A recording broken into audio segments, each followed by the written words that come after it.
आज का वचन।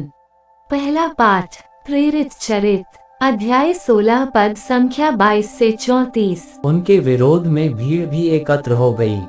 तब न्यायकर्ताओं ने कपड़े उतरवाकर उन्हें कोड़े लगाने का आदेश दिया। उन्होंने पौलुस और सीलस को खूब पिटवाया और कारापाल को बड़ी सावधानी से उनकी रखवाली करने का आदेश देकर उन्हें बंदीगृह में डलवा दिया। कारापाल ने ऐसा आदेश पाकर उन्हें भीतरी बंदीगृह में रखा और उनके पैर काट में जकड़ दिए। आधी रात के समय जब पौलुस तथा सीलस प्रार्थना करते हुए ईश्वर की स्तुति गा रहे थे और कैदी उन्हें सुन रहे थे, तो एकाएक इतना भारी भूकंप हुआ कि बंदीगृह की नींव हिल गई। उसी क्षण सब द्वार खुल गए और सब कैदियों की बेड़ियां ढीली पड़ गईं। कारापाल जाग उठा और बंदीगृह के द्वार खुले देखकर समझ गया कि कैदी भाग गए हैं। इसलिए उसने तलवार खींचकर आत्महत्या करनी चाहिए, किंतु पौलुस ने ऊंचे स्वर से पुकार कर कहा, अपनी हानि मत कीजिए, हम सब यही हैं। तब कारापाल चिराग मंगाकर भीतर दौड़ा और कांपते हुए पौलुस तथा सीलस के चरणों पर गिर पड़ा। उसने उन्हें बाहर ले जाकर कहा, सज्जनों, मुक्ति प्राप्त करने के लिए मुझे क्या करना चाहिए? उन्होंने उत्तर दिया, आप प्रभु ईसा में विश्वास कीजिए तो आपको और आपके परिवार को मुक्ति प्राप्त होगी। इसके बाद उन्होंने कारापाल और उसके सब घरवालों को ईश्वर का वचन सुनाया। उसने रात को उसी घड़ी उन्हें ले जाकर उनके घाव धोए। इसके तुरंत बाद उसने और उसके सारे परिवार ने बपतिस्मा ग्रहण किया। यह प्रभु की वाणी है।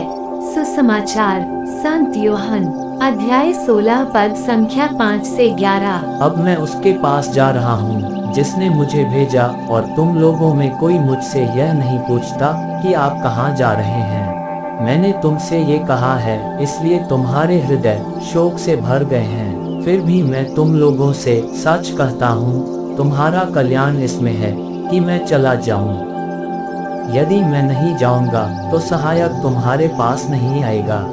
यदि मैं जाऊँगा तो मैं उसे तुम्हारे पास भेजूँगा। जब वह आएगा, पाप, धार्मिकता और दंडाज्ञा के विषय में संसार का भ्रम प्रमाणित कर देगा। पाप के विषय में, क्योंकि वे मुझ में विश्वास नहीं करते। धार्मिकता के विषय में, क्योंकि मैं पिता के पास जा रहा हूँ और तुम मुझे और नहीं देखोगे। दंडाज्ञा के विषय में, क्योंकि इस संसार का नायक दोषी ठहराया जा चुका है। यह प्रभु का पवित्र सुसमाचार है। आमीन। आज का चिंतन। जब जब हमारी मनोकामनाएं पूरी नहीं होती, हम व्याकुल हो उठते हैं। ईश्वर पर हमारी आस्थाएं डगमगाने लगती है, फिर भी ईश्वर सदा हमारे साथ ही रहते हैं। वे कहते हैं, जब वह आएगा तो पाप, धार्मिकता और दंडाज्ञा के विषय में संसार का भ्रम प्रमाणित कर देगा। व्यक्तिगत रूप से जब जब हम पाप का कारण बनते हैं, हमें आघात पहुंचता है और हमारा भ्रम दूर होता है।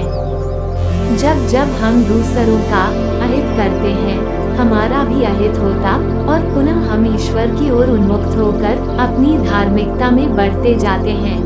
बंदी गृह में पौलुस और सीलस की प्रार्थनाओं में कारापाल ने ईश्वर की उपस्थिति को पहचाना।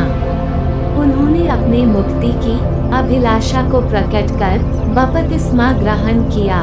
उन्होंने पवित्र आत्मा की सहायता से अपनी आध्यात्मिकता को पहचाना, क्योंकि पवित्र आत्मा ही तो है जो हमें सभी भ्रमों से अवगत कराता है। आमीन।